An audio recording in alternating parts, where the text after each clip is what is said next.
Mas vamos lá. Eu queria ler com você na primeira carta de Paulo aos Coríntios.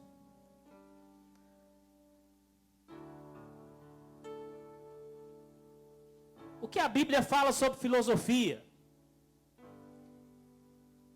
Será que a Bíblia fala sobre filosofia? Você precisa saber isso. Porque talvez você nem imagina isso. Então vai ficar difícil confrontar alguém dentro desse assunto. Mas a filosofia, ela aparece na Bíblia. Por quê? A cidade de Corinto está na Grécia. A Grécia é o berço da filosofia. Então, muitas coisas que Paulo fala aos coríntios, ele fala por causa da filosofia. Então vamos ler. Primeira carta de Paulo aos Coríntios, capítulo 1, versículos 22 a 24. Porque os judeus pedem sinal e os gregos buscam sabedoria. Mas nós pregamos a Cristo crucificado, que é escândalo para os judeus e loucura para os gregos. Mas para os que são chamados, tanto judeus como gregos, lhes pregamos a Cristo, poder de Deus e sabedoria de Deus. Amém? Então, essa fala aí é por causa da filosofia grega. E nós vamos ler ainda Colossenses, vamos avançar em algumas páginas. Colossenses capítulo 2, versículo 8. Tende cuidado para que ninguém vos faça presa sua, por meio de filosofias e vãs sutilezas, segundo a tradição dos homens, segundo os rudimentos do mundo e não segundo Cristo. Olha aí a filosofia ou as filosofias aparecendo aí nas Escrituras. Então a gente já percebe uma certa oposição entre a sabedoria do homem e a sabedoria de Deus, entre o ensinamento filosófico e Cristo. A essência dessas duas passagens que nós lemos. Muito bem, mas onde tudo isso começa? Começa na Grécia. A Grécia foi muito importante na história da nossa civilização.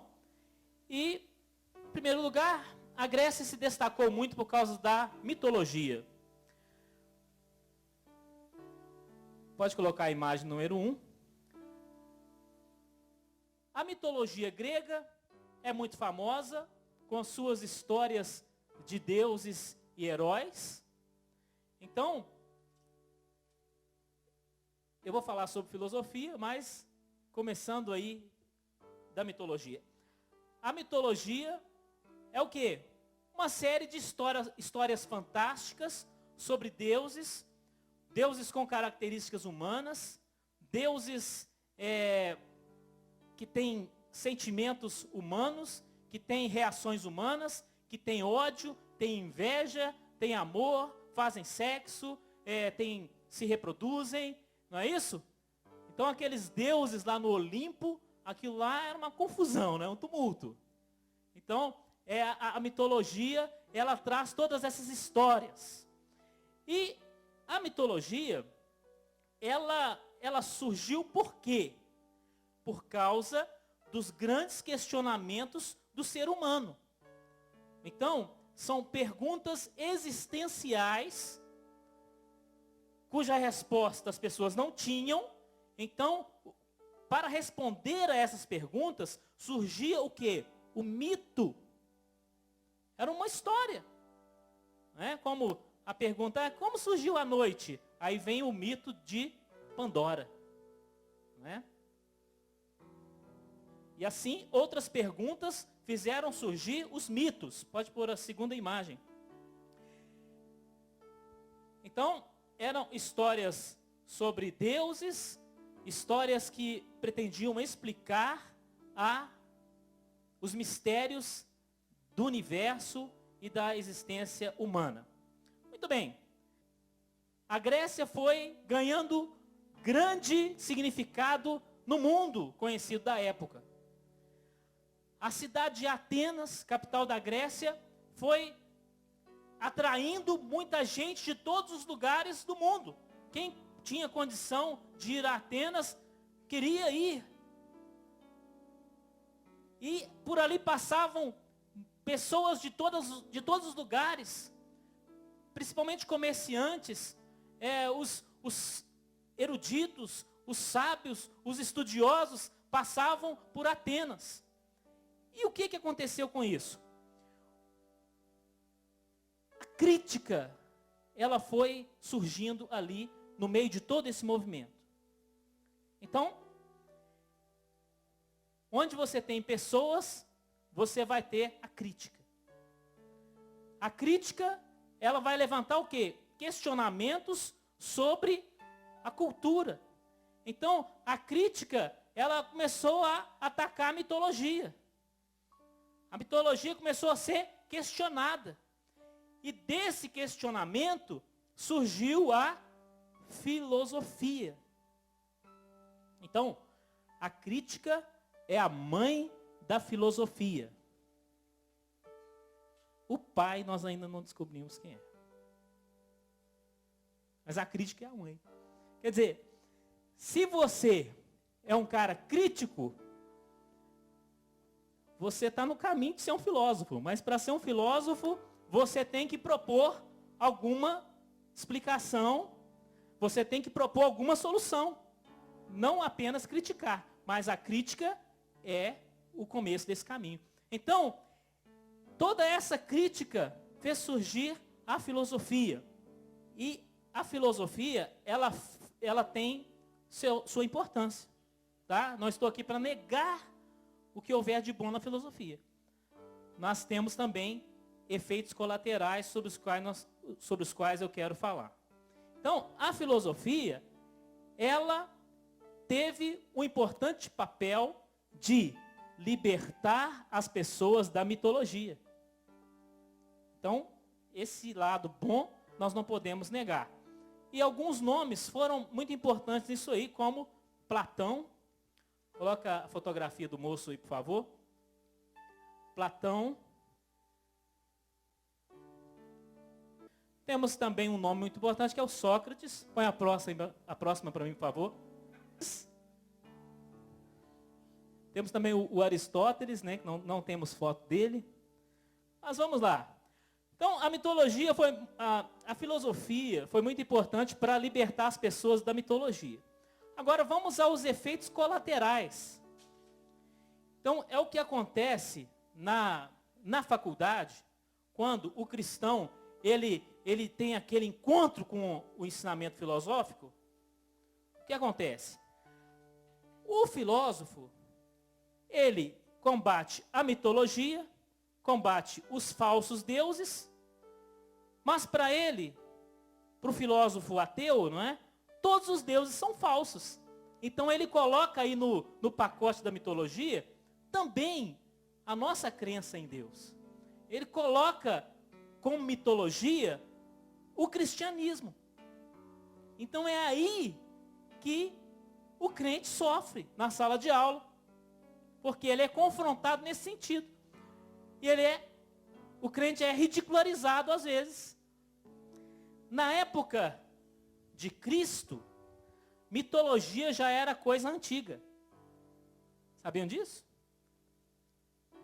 A mitologia grega, ela surgiu por volta do século 6 antes de Cristo.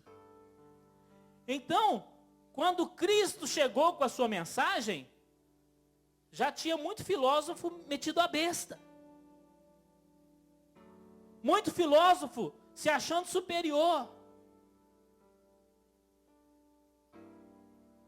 Porque a filosofia já era uma coisa antiga. Então já havia muitos movimentos filosóficos na época de Cristo. E alguns são citados aqui na Bíblia e nós vamos ver. Bom, mas afinal de contas, por que não podemos juntar as duas coisas? que não? Por que não podemos conciliar filosofia e cristianismo? Será que dá para juntar e você ser um filósofo cristão?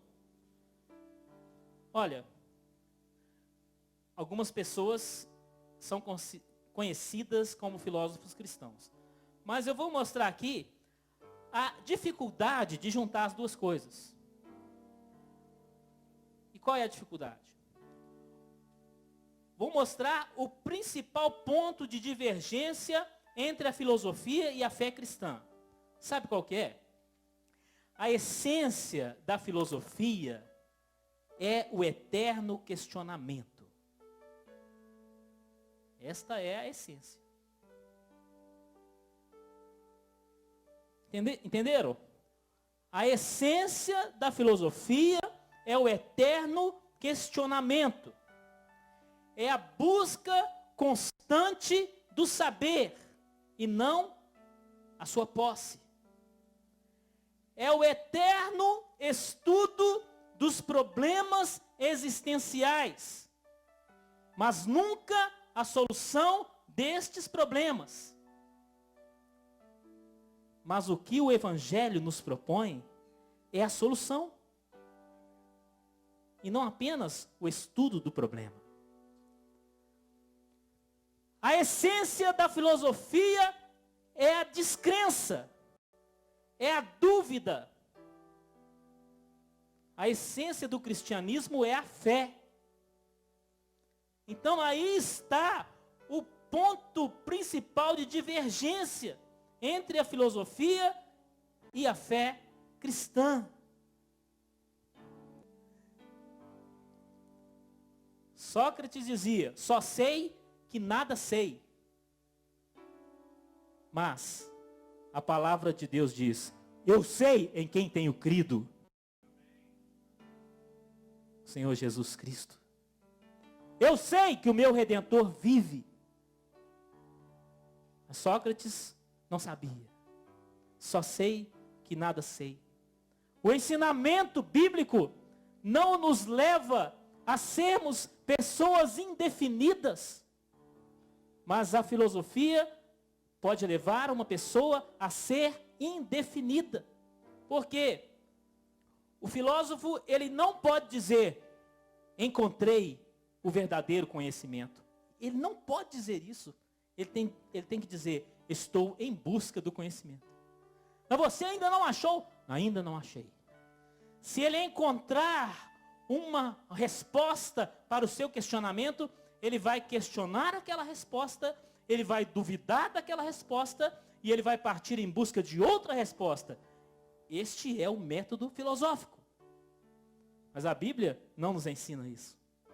Então vamos ver um exemplo claro na Bíblia. João 14, versículo 6.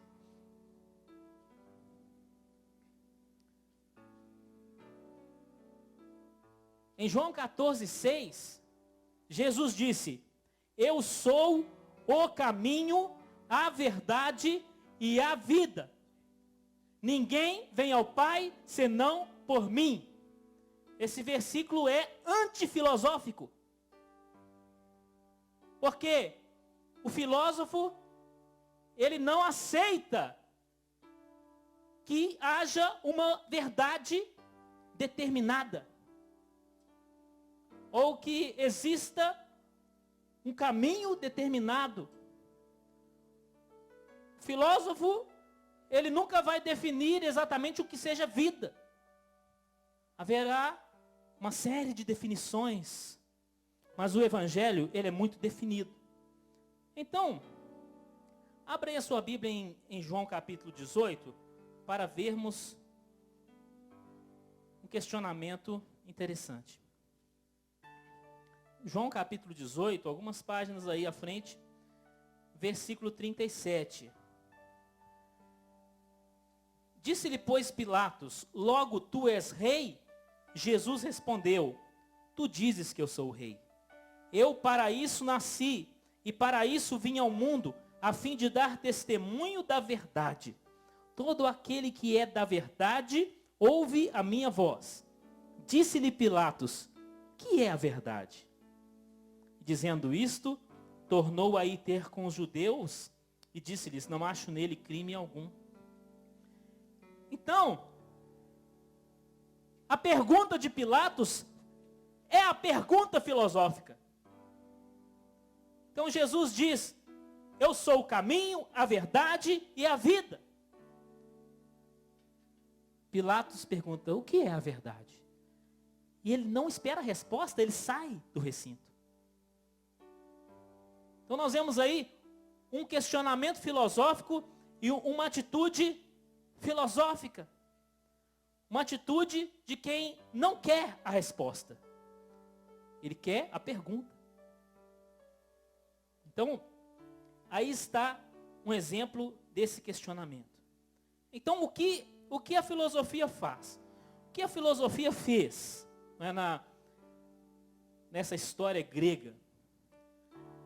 A filosofia, ela, teoricamente, tira as pessoas da completa ignorância e as coloca na eterna busca de um saber que nunca é encontrado. É isso. A palavra filosofia significa amor pela sabedoria. Mas eu diria que é um amor platônico pela sabedoria. Vamos lembrar aqui Platão.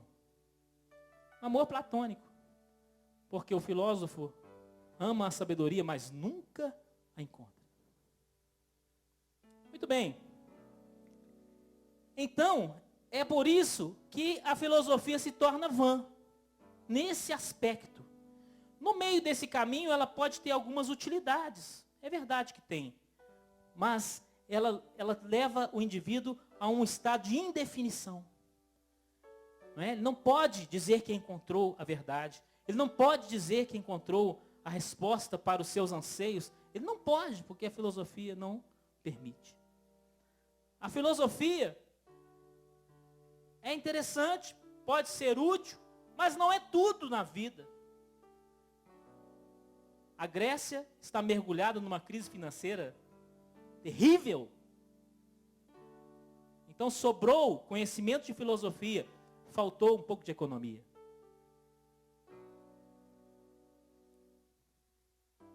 Eles não são sábios. Não são. Muito bem. Agora, nós vamos ver um confronto com filósofos aqui no livro de Atos.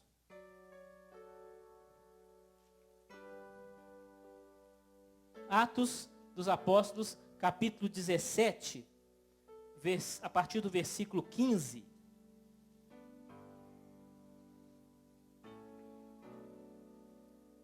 Então, se você é um estudante universitário, se você passa por situações de confronto neste assunto, ou você não passou e ainda vai passar, veja um confronto aí em Atos 17, a partir do versículo 15. E os que acompanhavam Paulo o levaram até Atenas, olha aí, capital da Grécia. E recebendo ordem para que Silas e Timóteo fossem ter com ele o mais depressa possível, partiram. E enquanto Paulo os esperava em Atenas, o seu espírito se comovia em si mesmo, vendo a cidade tão entregue à idolatria, de sorte que disputava nas sinagogas com os judeus e religiosos, e todos os dias na praça com os que se apresentavam. E alguns dos filósofos epicureus e estoicos contendiam com ele. E uns diziam, que quer dizer esse paroleiro ou este tagarela? E outros diziam, parece que é pregador de deuses estranhos. Olha aí, vamos lembrar a mitologia. Porque lhes anunciava a Jesus e a ressurreição. E tomando-o, o levaram ao Areópago, dizendo: poderemos nós saber que nova doutrina é essa de que falas? Pois coisas estranhas nos trazes aos ouvidos. Queremos, pois, saber o que vem a ser isto. Pois todos os atenienses e os estrangeiros residentes de nenhuma outra coisa se ocupavam, senão de dizer e ouvir alguma novidade. E estando Paulo no meio do Areópago, disse: homens atenienses, em tudo vos vejo um tanto supersticiosos, porque passando eu e vendo os vossos santuários, achei também um altar em que estava escrito: ao Deus desconhecido. Esse, pois, que vós honrais não o conhecendo, é o que eu vos anuncio: o Deus que fez o mundo e tudo o que nele há, sendo o Senhor do céu e da terra, não habita em templos feitos por mãos de homens, nem tampouco é servido por mãos de homens, como que necessitando de alguma coisa, pois ele mesmo é quem dá a todos a vida, a respiração e todas as coisas, e de um só sangue fez toda a geração dos homens, para habitar sobre toda a face da terra. Para habitar sobre toda a face da terra, determinando os tempos já dantes ordenados e os limites da sua habitação, para que buscassem ao Senhor, se porventura tateando o pudessem achar, ainda que não está longe de cada um de nós, porque nele vivemos e nos movemos e existimos, como também alguns dos vossos poetas disseram, pois somos também sua geração. Sendo nós, pois, geração de Deus, não havemos de cuidar que a divindade seja semelhante ao ouro, ou à prata, ou à pedra esculpida por arte e imaginação dos homens. Mas Deus, não tendo em conta os tempos da ignorância, anuncia agora a todos os homens e em todo lugar que se arrependam, porque tem determinado um dia em que com justiça há de julgar o mundo por meio do homem que destinou. E disso deu certeza a todos, ressuscitando-o dentre os mortos. E como ouviram falar da ressurreição dos mortos, uns zombavam e outros diziam: acerca disso te ouviremos outra vez. E assim Paulo saiu do meio deles. Todavia, chegando alguns homens a ele, creram, entre os quais foi Dionísio Areopagita e uma mulher por nome Dâmaris, e com eles outros. Muito bem. Precisamos ler a Bíblia sem medo, sem vontade de parar. Amém? A gente lê um versículo e para. Precisamos ler com vontade. Olha só. É interessante a estratégia evangelística de Paulo. Né? Paulo, ele pregava nas sinagogas e, não satisfeito, ele ia para as praças. Ele ia conversar sobre Jesus Cristo com quem estivesse na praça. Creio que nós temos feito isso algumas vezes.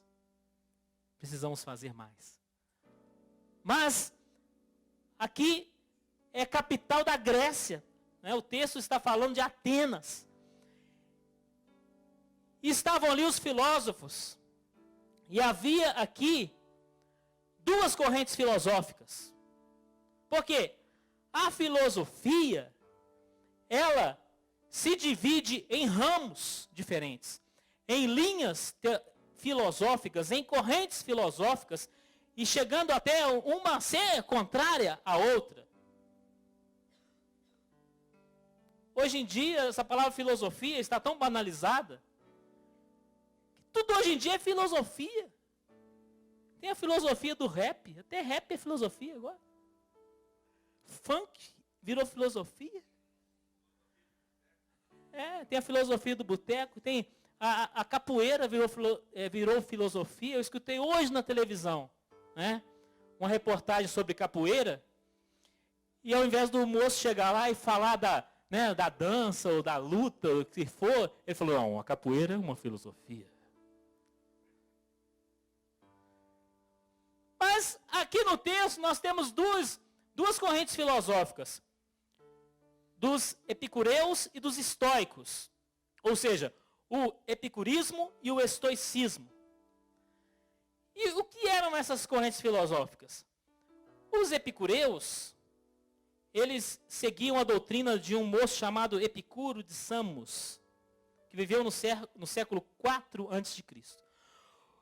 Os epicureus, a filosofia deles podia ser resumida no seguinte: a felicidade está no prazer. Isso resume o epicurismo. Então, os ensinamentos deles eram todos em volta disso. Olha, você tem que buscar o prazer na vida. Você tem que viver para o prazer.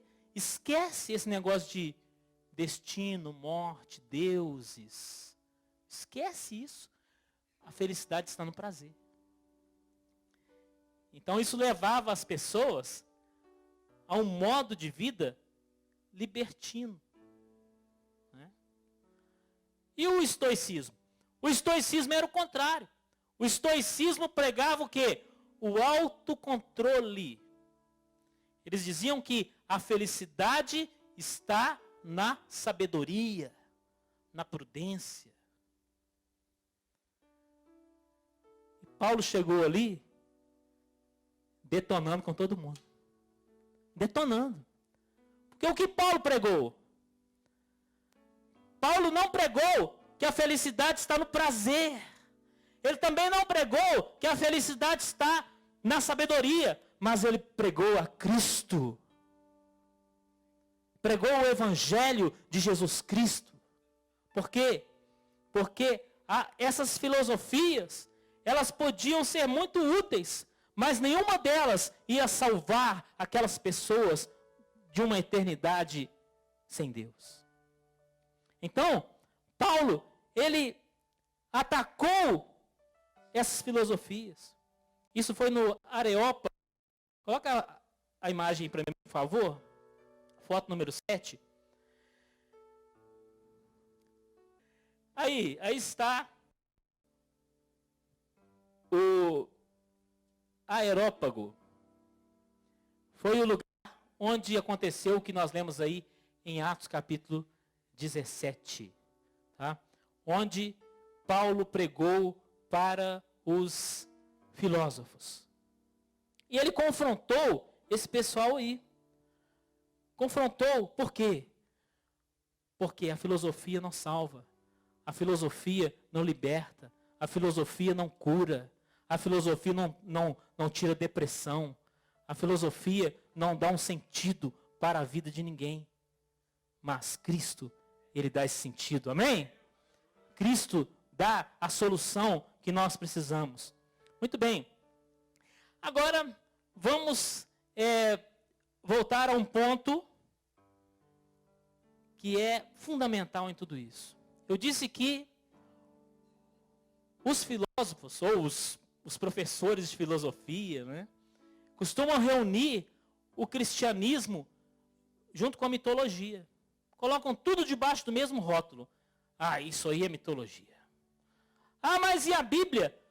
A Bíblia é mitologia. Como é que você vai sair dessa? Como? Como sair? Porque, teoricamente, eles podiam estar com a razão. Será que a nossa fé em Deus, ela é melhor do que a fé nos deuses do Olimpo? Né? Por quê? Que crer no Deus da Bíblia é melhor do que acreditar em Zeus, né, Eros, Édipo, Poseidon e outros. Por quê? Paulo, na sua fala, veja bem em que ponto Paulo terminou. Na ressurreição dos mortos. Por quê? A nossa fé, ela não pode ser apenas algo abstrato. A nossa fé, ela precisa apresentar resultados concretos. Porque é aí que nós vamos ver que ela é diferente da fé da mitologia grega. Aí está o ponto. Resultados concretos na nossa vida. Então, Paulo não estava restrito a ideias. Não estava restrito nem mesmo a uma fé. Mas ele estava fundamentado em resultados práticos. E aí nós perguntamos: mas Paulo assistiu à ressurreição de Jesus? Não. Mas Paulo teve um encontro com Jesus ressuscitado. Aí que está a diferença. Se a sua conversa com um filósofo for apenas no nível da teoria, talvez você vai ser ridicularizado. Mas você tem que mostrar resultados da sua fé. As pessoas têm que ver que você tem um sentido na vida. As pessoas têm que ver que você é uma pessoa feliz, porque você tem Jesus no seu coração. As pessoas têm que ver que você é uma pessoa correta, porque você obedece à vontade de Deus. Entretanto, os resultados da nossa vida, eles têm que ter alguma coisa de sobrenatural. Eles têm que ter. Eu já contei aqui que eu expeli um pedaço da minha própria carne pelo nariz, porque eu tinha uma enfermidade nas vias respiratórias, e ao receber uma oração, eu expeli um pedaço da minha carne pelo nariz.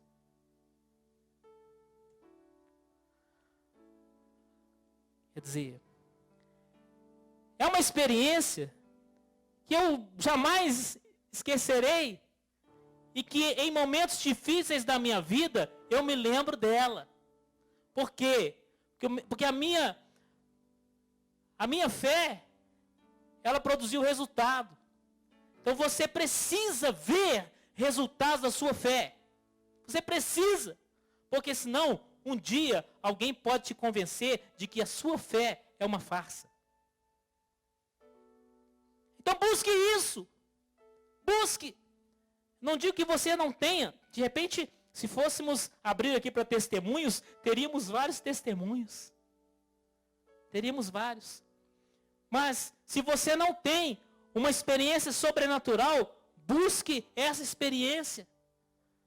Talvez ela não acontece por falta de oração. Quem sabe, você pode orar por um enfermo e ele ser curado, ele se levantar do leito, acontecer um milagre, mas se você não orar, isso não vai acontecer. Então, muitas vezes, não acontecem muitas coisas porque nós não oramos, porque nós não aproveitamos as oportunidades que Deus nos dá. Então, a nossa fé, ela não depende desses resultados, mas ela é fortalecida através desses resultados. Fortalecida. Muito bem, para terminar, o que aconteceu aí no Areópago? Paulo, ele pregou o Evangelho de Jesus Cristo, mas as reações foram variadas. Nós tivemos aí 3 reações à pregação de Paulo. Aí em Atos 17, versículo 32.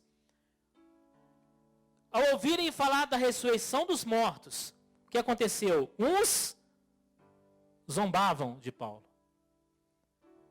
Então, talvez você vai falar da sua fé, da sua experiência, e alguns vão zombar.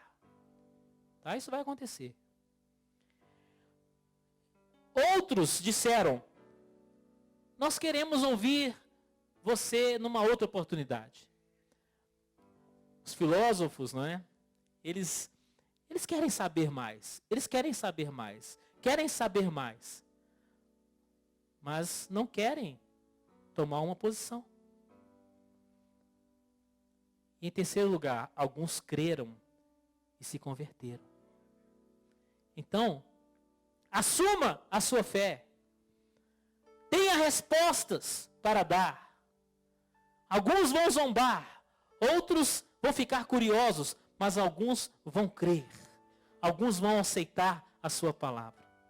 Infelizmente, a Bíblia não fala que Paulo fundou uma igreja em Atenas. Nós não temos na Bíblia a carta de Paulo aos atenienses. Não tem. Porque a filosofia endurece o coração das pessoas. Então, não fique satisfeito com o conhecimento filosófico. Não fique satisfeito com a sabedoria humana. E, sobretudo, posicione-se. Aqui, eu acho interessante que Paulo chamou todo mundo de ignorante aí no Areópago. Vocês observaram isso? Paulo chamou todo mundo de supersticioso e chamou todo mundo de ignorante. Está aí no versículo 30. Olha, Deus não leva em conta os tempos de ignorância. Né? Quer dizer, olha, vocês filósofos são todos ignorantes diante de Deus, mas agora vocês estão tomando conhecimento do Evangelho. E depois desse conhecimento, é necessário um posicionamento. Então você também, que está aqui, ouvindo a palavra de Deus nessa noite, tome um posicionamento. Você não pode ficar neutro. E não pode ficar apenas ouvindo e nada mudando na sua vida. Paulo falou para Timóteo que algumas pessoas aprendem sempre, mas nunca chegam ao conhecimento da verdade. Não seja desse tipo. Não tenha uma atitude filosófica, mas tenha uma atitude de fé. Tome um posicionamento diante do Senhor nessa noite, em nome de Jesus. Amém? Porque não é por ouvir a palavra que nós somos salvos. Preste muita atenção a isso. Não é por ouvir a palavra que nós somos salvos. Somos salvos porque cremos e decidimos aceitar a salvação. Olha, esses homens ouviram o apóstolo Paulo. Entretanto, a maior parte deles não se salvou. Então não perca a oportunidade de entregar a sua vida ao Senhor.